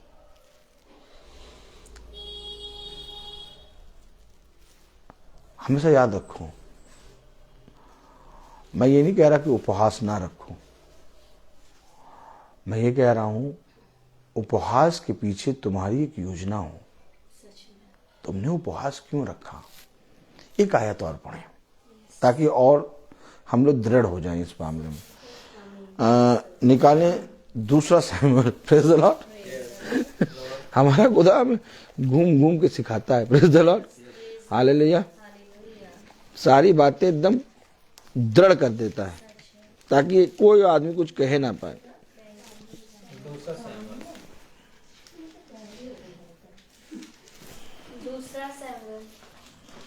दूसरा शमूएल और उसका 12वां अध्याय और उसकी 16वीं आयत पढ़े। दूसरा शमूएल 12-16। दूसरा शमूएल उसका 12वां अध्याय और उसकी 16वीं आयत अगर हम पढ़ें। और दाऊद उस लड़के के लिए खुदा से विनती करने लगा। अर्थात एक योजना है, अर्थात एक कारण है। उपवास क्यों रख रहे हो? नहीं रखो उपवास, अच्छी बात है। लोग कहेंगे नहीं भैया हम उपवास रख के प्रार्थना कर रहे हैं भैया, हम तो भैया हर उठाते हैं, हफ्ते में 2 दिन उपवास रखते हैं। रखो भैया, उपवास रखो, प्रार्थना करो, अच्छी बात है। लेकिन इस उपवास की योजना क्या है? अरे भैया वो हम पिता में एक होना चाहते हैं, हम पिता से बहुत प्यार करते हैं। नहीं, तुम्हारी उद्देश्य क्या है उस उपवास का? देखो दाऊद ने जब उपवास रखा तो क्या कह रहा, पढ़ो जरा।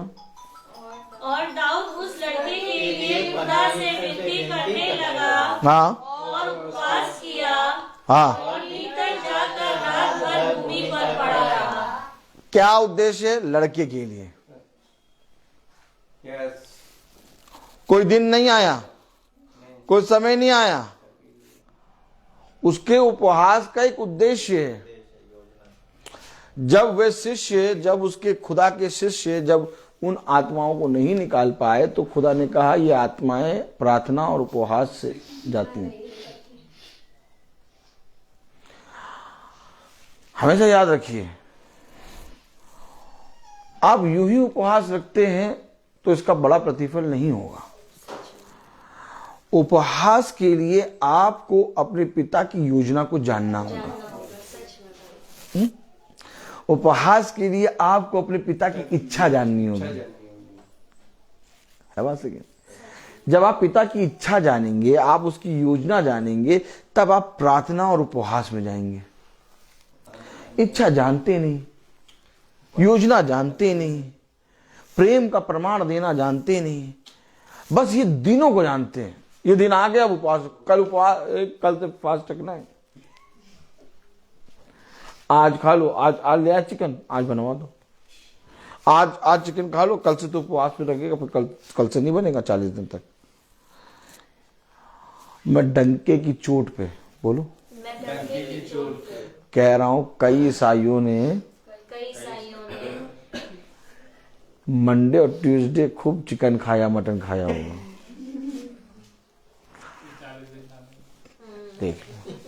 देख लो, यही प्रॉब्लम है।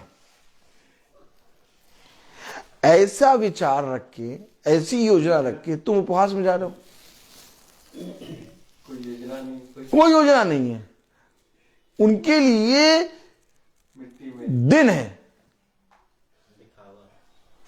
और ऐसे उपवास का प्रतिफल बड़ा नहीं होगा, क्योंकि कलाम में लिखा, वचन में लिखा, बहुत ध्यान से देखो, दाऊद ने जब उपवास रखा तो उसके पीछे एक योजना है। उसने अपने लड़के की चंगाई के लिए रखा। उसने कोई दिन को नहीं देखा, कोई समय को नहीं देखा, लेकिन फिर आगे एक बात लिखी है, प्रेज द लॉर्ड, आगे एक बात पढ़ेंगे, प्रेज द लॉर्ड, 21 में पढ़े, दूसरा सैमुएल उसका 12वां अध्याय और 21वीं आयत। तब उसके कर्मचारियों ने उससे पूछा। देखिए, ये बात समझ में नहीं आती भैया, यूहन्ना उसके चेलों को और फरीसियों को भी नहीं समझ में आ रही, ये उपवास नहीं रख रहे यार। अब इनको भी नहीं समझ में आई, कर्मचारियों को। किसके कर्मचारियों को? दाऊद के कर्मचारी। अरे देखिए, पूछा, क्या पूछा? तब उसके कर्मचारियों ने उससे पूछा, तब उसके कर्मचारियों ने उससे पूछा, तूने ये क्या काम अरे किया है? ये कैसा काम कर रहा है भैया ये? अरे ये देखो देखो देखो देखो, आप समझो, दाऊद दिनों को, महीनों को, समयों को नहीं देखता। दाऊद खुदा की इच्छा दे जानता है। अब जब दाऊद जब काम कर रहा है तो उनको समझ में नहीं आ रहा, और आज जब तुम इस तरीके से चलोगे तो लोगों को समझ में नहीं आएगा। पता नहीं यार कैसे बाइबल पढ़ते हैं, कौन सी बाइबल पढ़ते हैं, कहा नहीं तो पता नहीं कहां कौन सी बाइबल पढ़ते, कैसे पढ़ते हैं, पता नहीं कैसे, मानते ही नहीं कुछ। उनको भी नहीं समझ में आया, यूहन्ना के शिष्यों को नहीं समझ में आया, फरीसियों को नहीं समझ में आया। आगे कर क्या कारण भैया तेरे तेरे उपवास नहीं रख रहे? अब दाऊद के शिष्य पूछ रहे, कर्मचारी, ये तूने क्या किया?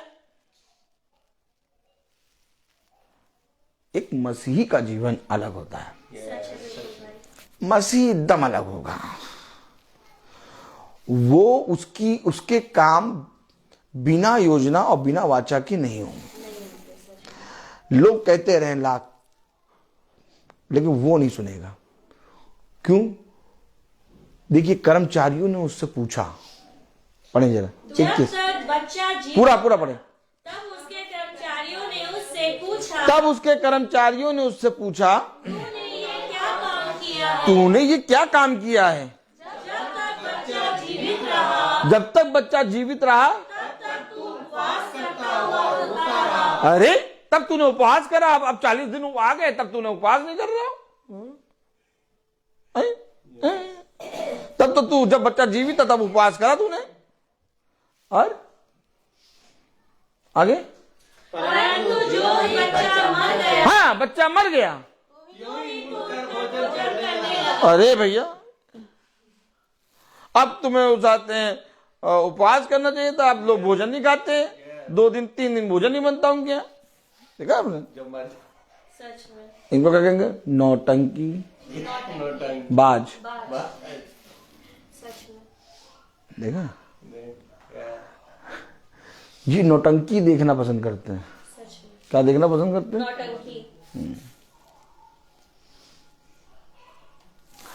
इनको खुदा के वचन उसकी इच्छा से कोई मतलब नहीं है। नौटंकी करना अच्छा आता हूं। आज देखो कितनी नौटंकियां चल रही हैं, पूरा माथा रंग के श्याम बाहर मुंह में दबा के एक सिगरेट फूक रहे। सच बात है।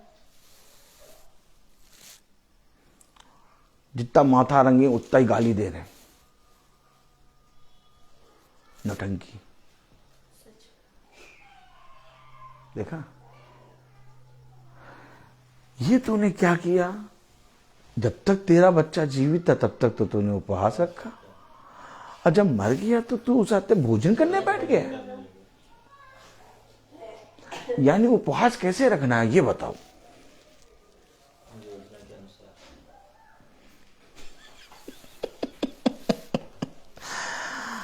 उपवास का एक तरीका है,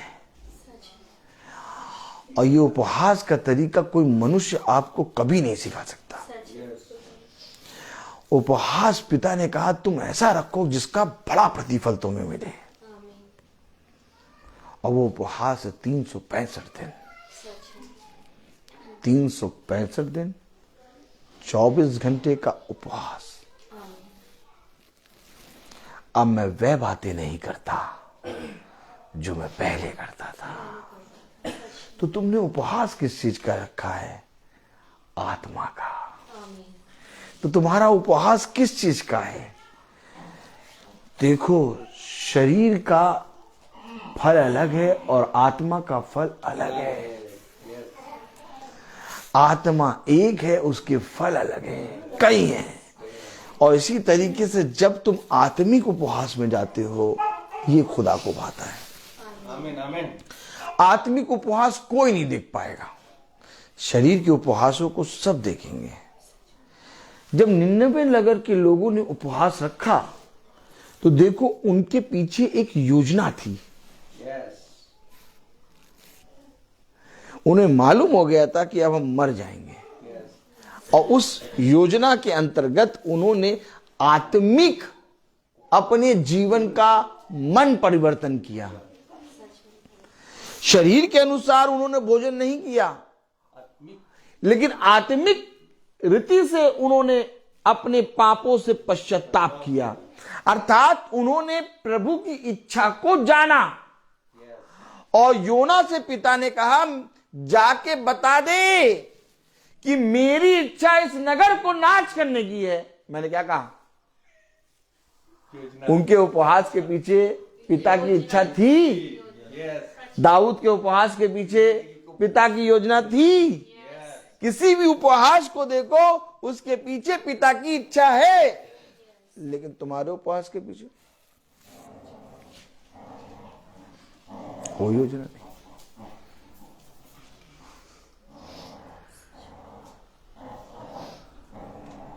ऐसे नहीं होता। ऐसा करके तुम अपने पिता से कुछ भी फल नहीं पाओगे।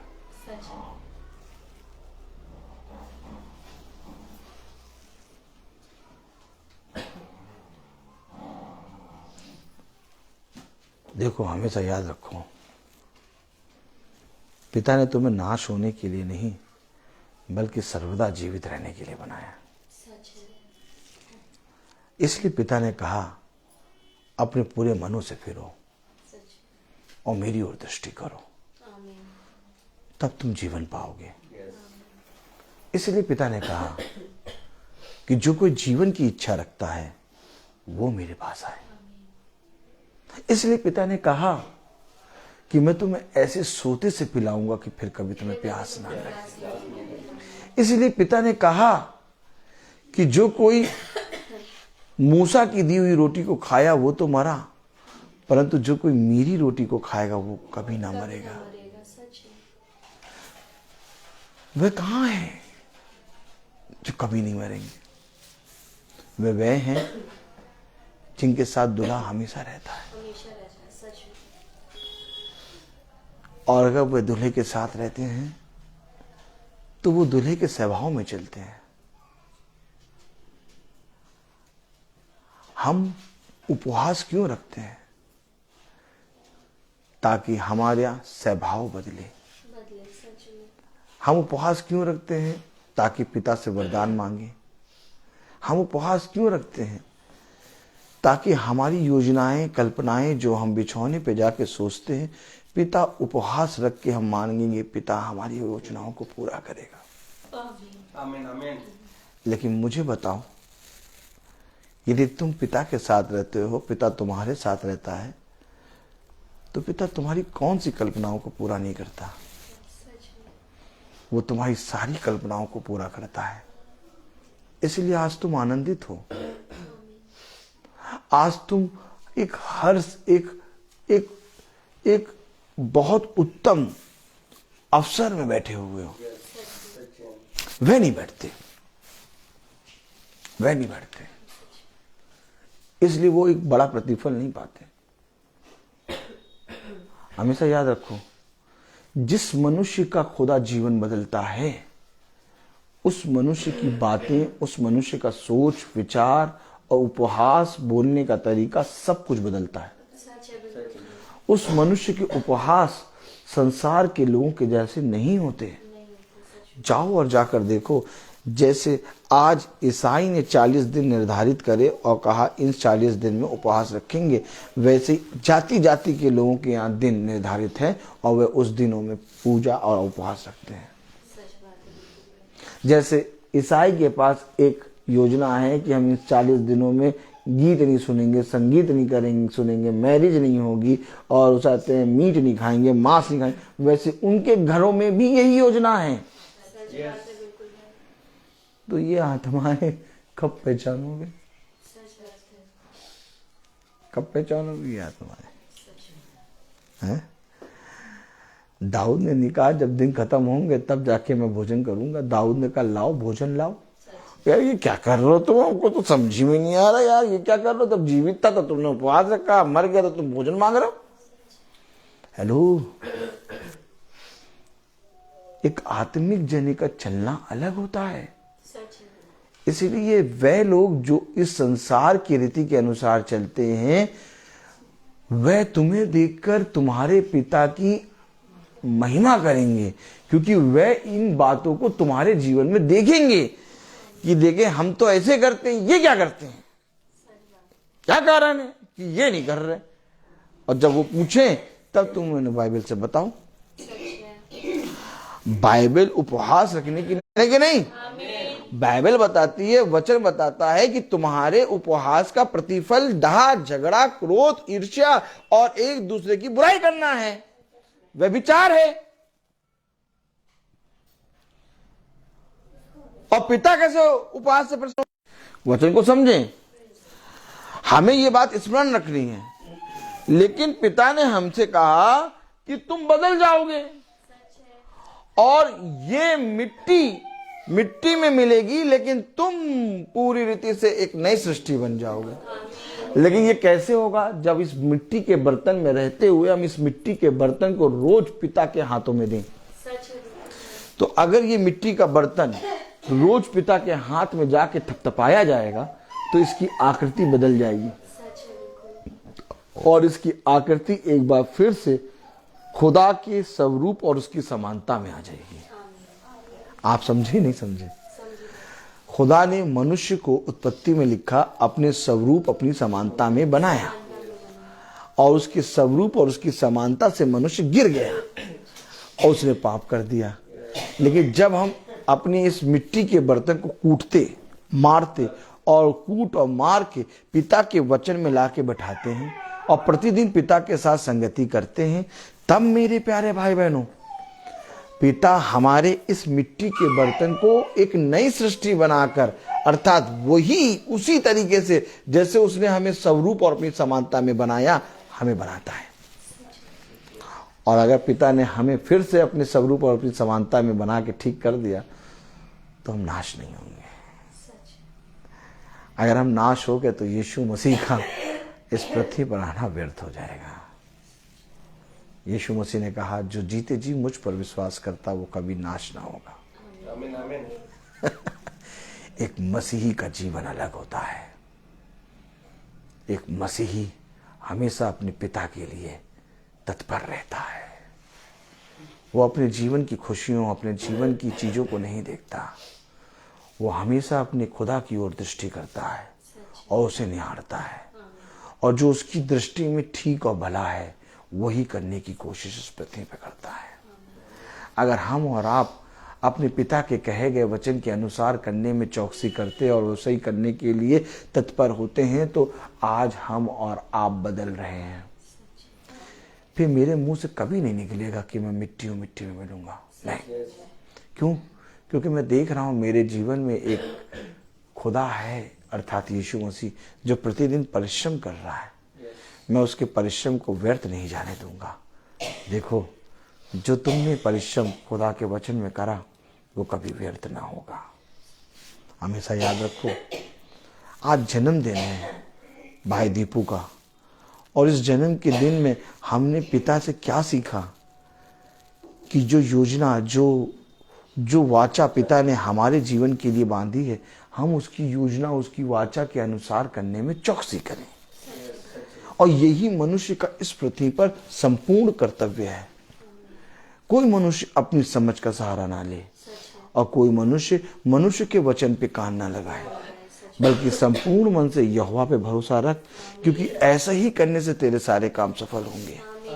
मैं बोलता, हर चीज का एक समय होता है।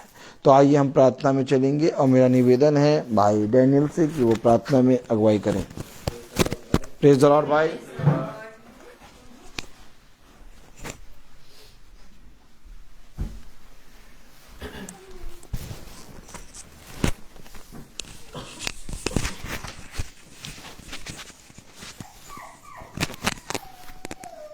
आइए हम लोग प्रार्थना में चले। अपनी आंखों को बंद कीजिए और अपने आप को प्रभु के सामने समर्पित करें। उनसे प्रार्थना करें कि प्रभु मेरे विचारों को, मेरी जुबान को, मेरे सब कुछ को शुद्ध करके, ताकि केवल खुदा को ही अपना प्रभु माने और उसके अनुसार आचरण करें। जो खुदा की इच्छा को पूरी करता है वह युगानुयुग तक बना रहता है। धन्यवाद खुदा, धन्यवाद। तेरी स्तुति हो, तेरी महिमा हो, तेरी जय हो खुदावन। आपकी योजना के अनुसार यहाँ इस घर में आपका योजना हुआ।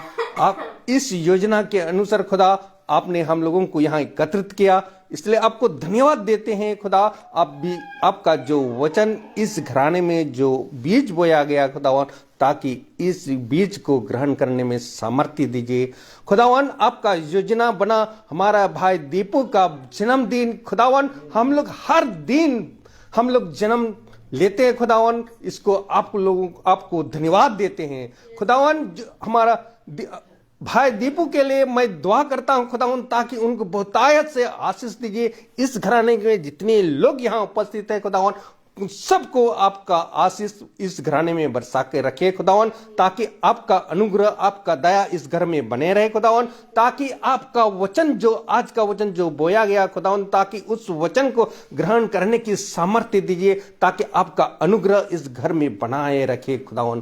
ताकि इस घर के जितने भी लोग हैं वह आपका वचन में बने रहे खुदावन, ताकि आपका वचन जो बहुमूल्य वचन है, आज का जो वचन आपने दिया खुदावन, कि इस वचन को हम लोग ग्रहण कर सके, आपके अनुसार, उसके आज्ञा के आपके आज्ञा के अनुसार हम लोग चल सके, और दिन प्रतिदिन आपका वचन को सुन करके आपके संगति कर रखे सके खुदावन। ताकि आप हमारे संग रह कर आपका वचन हम लोग दिन प्रतिदिन आपका वचन को बांट सके खुदावन। हम धन्यवाद देते हैं कि इस महासभा में जो भी लोग यहाँ पर है खुदावन, आज जो इस घर में नहीं उपस्थित हो सके खुदावन, उनके लिए भी मैं दुआ करता हूं ताकि आपका वचन जहां पर भी आपका वचन को, इस महासभा का जो वचन आप सुन रहे हैं खुदावन, उनको भी आज बहुत तायत से आशीष दीजिए ताकि आपका वचन को सत्यमेव ग्रहण कर सकें खुदावन। आपने इस महासभा में जो भी बीज बोया खुदावन, ताकि आपका बीज को ग्रहण करने के लिए हमें समर्थी दीजिए। आपका वचन में हम लोग बने रहें कि आपका वचन को सत्यमेव ग्रहण कर सकें खुदावन। आपने ये भी कहा कि खुदावन कि मैंने तुम लोगों को चुना, मैंने तुमको चुना है जिससे तुम जाकर फल उत्पन्न करो और ये तुम्हारा फल बना रहे। जो इस महासभा में जो भी वचन बोया गया है, तो उस वचन को हमारे हृदय आत्मा में तक पहुंचता है। इस वचन को ग्रहण करने के लिए हमें अनुग्रह और में बना के रखे खुदावन, ताकि आपका वचन में हम लोग बने रहें। जो वचन इस महासभा में बोया गया है, जो आपका समर्थी, आपका दयालु खुदा, आपको धन्यवाद देते हैं जब आपका वचन जो इस घराने में, इस महासभा में जितने भी सुन रहे हैं खुदावन, उनका आपका अनुग्रह में बना के रखे खुदावन। हमारे भाई के लिए भी यही दुआ करता हूं खुदावन, ताकि आप बहुतायत उनको आशीष प्रदान करें, ताकि इसी तरह हम लोगों को आपका वचन में, आपकी आत्मा में वह दिन प्रतिदिन आपका वचन को हम लोगों को सुना सके, और उसको सुन करके उसको वचन को हम लोग ग्रहण कर सके, ताकि आपका वचन में हम लोग संगति कर सके और आपके साथ रहे। आपका वचन बहुमूल्य वचन है, जो इस वचन से हमें जीवन मिलता है खुदावन। आपने ये भी कहा कि जो विश्वास करता है, वह जो हम में विश्वास करता है वह जीवन मिलता है खुदावन। हम लोग आप में पूर्ण तरह से हम लोग विश्वास करते हैं कि आपका वचन में चल सके, और आपके वचन के अनुसार हम लोग आपका समर्थी, आपका अनुग्रह हम लोगों को बना के रखे, ताकि आपका योजना इस घर में, हम इस महासभा में हम लोग सुन सके खुदावन। जो भी फेसबुक और यूट्यूब में सुन रहे हैं खुदावन, ताकि उनको भी आपका अनुग्रह, आपका समर्थी अब उनको बनाए के रखे, ताकि आपका वचन को सत्यमेव ग्रहण कर सके। हम यही दुआ करते हैं हमारे प्रभु यीशु मसीह के नाम पर। हे हमारे पिता, तू जो स्वर्ग में है, तेरा नाम पवित्र माना जाए, तेरा राज आए, तेरी इच्छा जैसे स्वर्ग में वैसे पृथ्वी पर भी पूरी हो। हमारा प्रतिदिन का आहार में दे, और हमारे अपराध हमें क्षमा कर, जैसे हम भी अपने अपराधों को क्षमा करते हैं, और हमें परीक्षा में ना डाल, परंतु बुराई से बचा।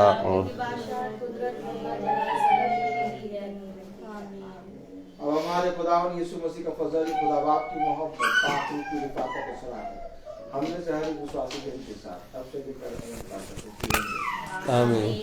धन्यवाद, धन्यवाद, सारी आशीषों की स्तुति धन्यवाद।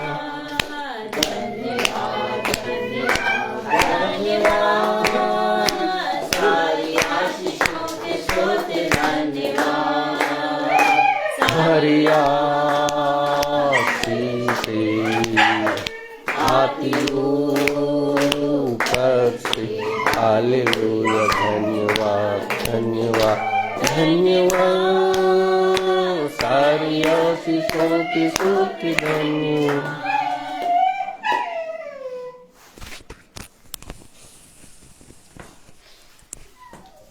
तो भाई बहनों को प्रेज द लॉर्ड।